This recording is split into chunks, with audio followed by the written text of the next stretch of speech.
Bravo 6. Going dark. Hello everybody, and welcome back to some Ready or Not. It is me, Zeus, bringing you guys a update to some news I had talked about earlier, and I was actually wrong about. So the first thing is the gas station is not actually getting a rework. They had talked about just the station getting a rework and the dealership.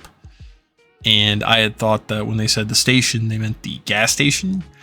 As it turns out, they were talking about the police station, like the headquarters. That's getting a rework. And the dealership is still going to be getting a rework. Just, I was confused on that, so that's my bad there. Just wanted to apologize for that. And in further news, as it turns out, they're not just adding the school map. I think to this point, the school map's name has been confirmed, and that's kind of it. It's called Campus. I don't think we have any pictures or anything like that I could find, at least online, but there is a map that we have one screenshot about, which will also be coming with the next update, I believe, and it is a streamer house. It looks like I'll put an image on screen now, but yeah, it's like some kind of a streamer setup, it looks like, and I'm not too sure what the context for the map is going to be. I just hope it's not something like Sullivan's Slope, where there's not many like suspects or anything like that.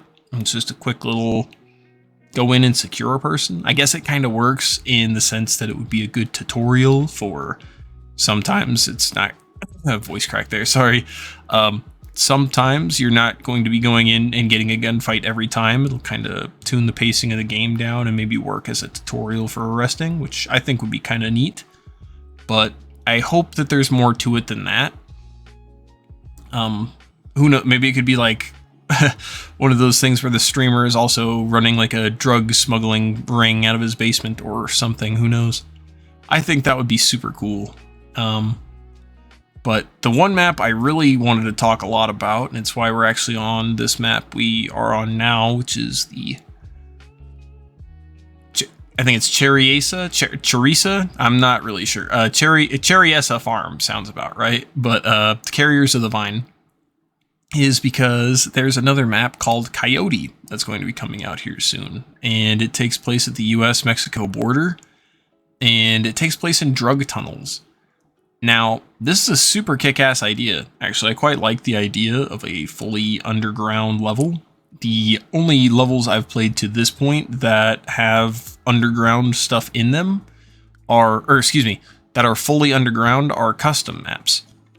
Those are the Horror Bunker, Into the Deep, and there's one more that I can't actually remember the name of the map right now off the top of my head, but I will leave a link in the top right now to a video where I play it.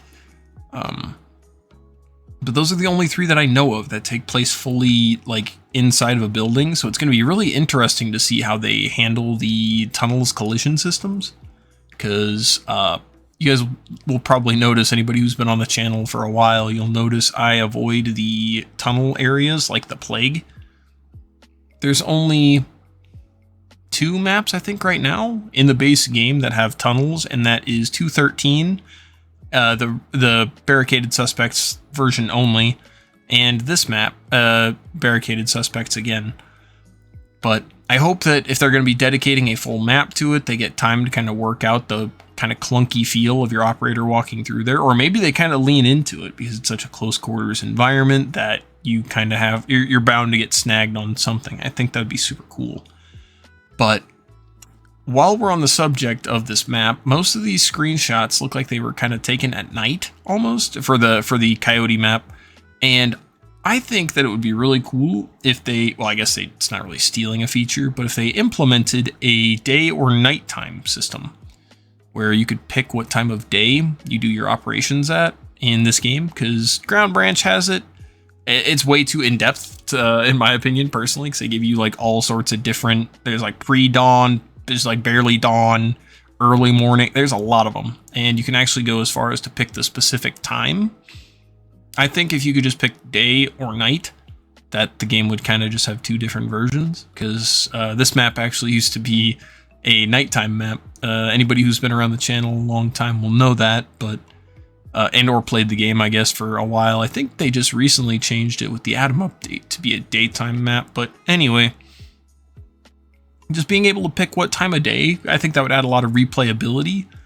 And if not that, I'd appreciate a suspect like slider, I guess, kind of similar to Ground Branch, where you can pick your expected resistance levels.